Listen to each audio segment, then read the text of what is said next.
ഈയിടെ സോഷ്യൽ മീഡിയയിൽ കണ്ട ഒരു ഷോർട്ട് വീഡിയോ ആണ് ഇന്നത്തെ വീഡിയോ ചെയ്യാൻ എന്നെ പ്രേരിപ്പിച്ച ഘടകം.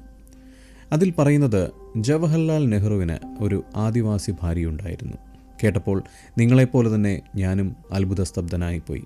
ഇതൊരു ഗോസിപ്പാണോ കെട്ടുകഥയാണോ എന്നാണ് ഇന്നത്തെ അന്വേഷണം. Welcome back to Jeff stories.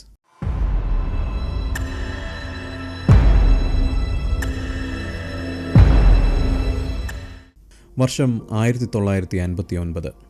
പശ്ചാത്തലം ജാർഖണ്ഡിലെ ദാമോദർ നദിക്ക് കുറുകെ പണി കഴിപ്പിച്ച പഞ്ചേറ്റ് ഡാമിൻ്റെ ഉദ്ഘാടനം. രാജ്യത്തിൻ്റെ പ്രഥമ പ്രധാനമന്ത്രിയായ ജവഹർലാൽ നെഹ്റുവാണ് അത് ഉദ്ഘാടനം ചെയ്യുന്നത്. പ്രധാനമന്ത്രിയെ വരവേൽക്കാനായി തിരഞ്ഞെടുത്തത് ബുധ്നി മാഞ്ചി എന്ന 15 വയസ്സുള്ള ഒരു ആദിവാസി പെൺകുട്ടിയെയും രാവൺ മാഞ്ചി എന്ന ഒരാളെയും ആയിരുന്നു. ഇവർ സന്താളി ഗോത്രത്തിൽപ്പെട്ടവരും ആ പ്രദേശത്ത് നടപ്പാക്കിയ രാജ്യത്തിന് ഒരുപാട് പ്രതീക്ഷയുള്ള ദാമോദർ വാലി കോർപ്പറേഷൻ DVC പദ്ധതിയിൽ ജോലി ചെയ്തിരുന്ന ആയിരക്കണക്കിന് തൊഴിലാളികളിൽ ഉൾപ്പെട്ടവരുമായിരുന്നു. DVC എന്നത് ഇന്ത്യയിലെ ആദ്യത്തെ ബഹുമുഖ വികസന പദ്ധതി ആയിരുന്നു. അണക്കെട്ടുകൾ, താപ ജലവൈദ്യുത നിലയങ്ങൾ എന്നിവ ശൃംഖലയായ ഈ പദ്ധതി ആധുനിക ഇന്ത്യയുടെ അടിത്തറ പാകുന്നതിൽ വലിയ പങ്ക് വഹിച്ചിരുന്നു. ജവഹർലാൽ നെഹ്റു ഒരിക്കൽ ഇതിനെ സ്വതന്ത്ര ഇന്ത്യയുടെ മഹത്തായ കൊട്ടാരം എന്ന് വിശേഷിപ്പിച്ചിരുന്നു. എന്നാൽ ഈ പദ്ധതി നിർമ്മിച്ചത് തന്നെ ഏറെ വിവാദങ്ങളോടെയാണ്.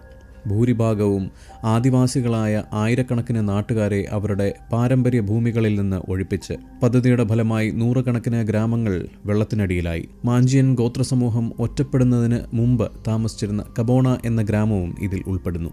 ഈ പദ്ധതിയിൽപ്പെട്ട ഒന്നാണ് പഞ്ചേറ്റ് ഡാമും. അങ്ങനെ പ്രധാനമന്ത്രി എത്തിയപ്പോൾ ബുധ്നി അദ്ദേഹത്തെ മാലയിട്ട് സ്വീകരിക്കുന്നു.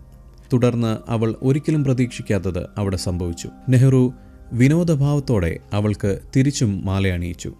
മാത്രമല്ല, അണക്കെട്ടിലെ വൈദ്യുതി നിലയം ഔദ്യോഗികമായി പ്രവർത്തനം ആരംഭിക്കുന്നതിന് സ്വിച്ച് ഓൺ കർമ്മം നിർവഹിക്കുന്നതിന് അദ്ദേഹം നിർദ്ദേശിച്ചതും ആ 15 വയസ്സുകാരിയോടായിരുന്നു.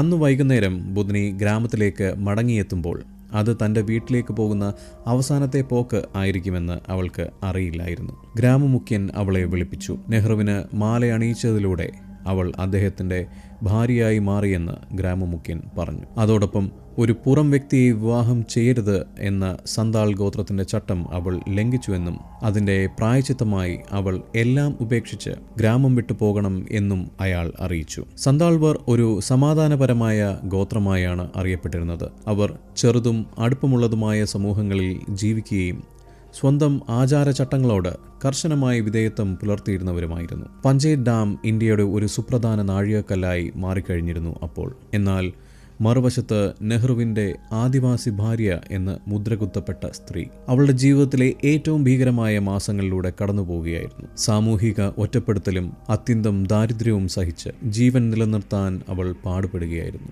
എല്ലാവരും അവളെക്കുറിച്ച് വായിച്ചുകൊണ്ടിരുന്നു. പക്ഷേ ആരും സഹായിച്ചില്ല.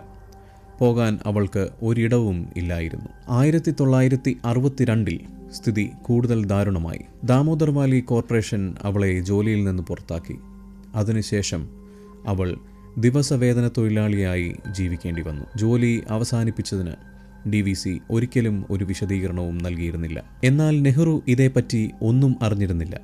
പുരോഗമന ചിന്തയുടെയും ആധുനിക ആശയങ്ങളുടെയും പ്രധാന വക്താക്കളിലൊരാളായിരുന്ന നെഹ്റുവിൻ്റെ പേര് ഇത്തരമൊരു കഥയുമായി ബന്ധിപ്പിക്കപ്പെടേണ്ടി വന്നത് അത്രത്തോളം വിരോധാഭാസമാണ്. ബുധ്നിയുടെ ജീവിതത്തിൽ വെളിച്ചം തെളിയാൻ വർഷങ്ങൾ വേണ്ടിവന്നു. കൃത്യമായ സമയരേഖ വ്യക്തമല്ല. അവൾ സുധീർ ദത്ത എന്ന ഒരാളെ കണ്ടുമുട്ടിയപ്പോഴാണ് അത് സംഭവിച്ചത്. അയൽ സംസ്ഥാനമായ പശ്ചിമ ബംഗാളിലെ ഒരു കൽക്കരി ഖനിയിൽ ദത്ത ജോലി ചെയ്തിരുന്നു. അപ്പോൾ മാഞ്ചി അവിടെ താമസിക്കുകയായിരുന്നു. ഇരുവരും പ്രണയത്തിലായി, വിവാഹിതരായി. ദാരിദ്ര്യത്തിലായിരുന്നു അവരുടെ ജീവിതം. കൂടാതെ മാഞ്ചി പലതവണ വിഫലമായിട്ടാണെങ്കിലും തൻ്റെ പഴയ ജോലി തിരികെ ലഭിക്കാൻ ശ്രമിച്ചു. അവസാനം 1985 അവളുടെ കഥ അന്വേഷിച്ചിരുന്ന 2 മാധ്യമപ്രവർത്തകർ നെഹ്റുവിൻ്റെ കൊച്ചുമകനും അന്നത്തെ ഇന്ത്യയുടെ പ്രധാനമന്ത്രിയുമായിരുന്ന രാജീവ് ഗാന്ധിയെ സമീപിച്ചു. ഒടുവിൽ 2 ദശകങ്ങൾക്ക് ശേഷം ബുധ്നി മാഞ്ചി ദാമോദർ വാലി കോർപ്പറേഷനിൽ തൻ്റെ ജോലി തിരികെ നേടി. വിരമിക്കുന്നതുവരെ അവിടെ ജോലി ചെയ്തു. എന്നാൽ വ്യക്തിപരമായി മാഞ്ചി ഒരിക്കലും പിന്നോട്ട് നോക്കിയതേയില്ല. തൻ്റെ ആഘാതഭരിതമായ കഴിഞ്ഞ കാലത്തെ അവൾ പിന്നിലാക്കി. ശാന്തിയുള്ള ഒരു ജീവിതം അവൾ തിരഞ്ഞെടുത്തു. മാഞ്ചിയുടെ മരണശേഷം അവരുടെ കൊച്ചുമകൻ ഇന്ത്യൻ എക്സ്പ്രസിനോട് പറഞ്ഞത് ഇപ്രകാരമാണ്: തൻ്റെ മുത്തച്ഛിക്ക് സംഭവിച്ചതെല്ലാം തെറ്റായിരുന്നു.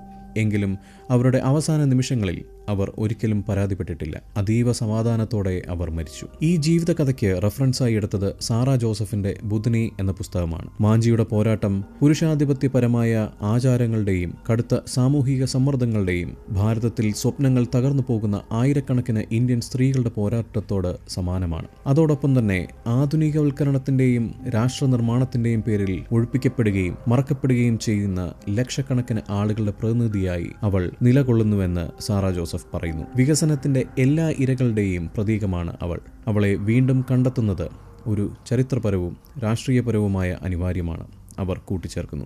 ഇതുപോലെ ചരിത്രത്തിലെ നിഗൂഢങ്ങളായ കഥകൾക്കും മിസ്റ്ററി, ഹൊറർ, ഇൻവെസ്റ്റിഗേഷൻ സ്റ്റോറീസിനുമായി ഇപ്പോൾ തന്നെ ജെഫ് സ്റ്റോറീസ് സബ്സ്ക്രൈബ് ചെയ്യൂ. നിങ്ങളുടെ നിർദ്ദേശങ്ങൾ കമന്റ് ചെയ്യൂ. Thank you for watching Jeff stories.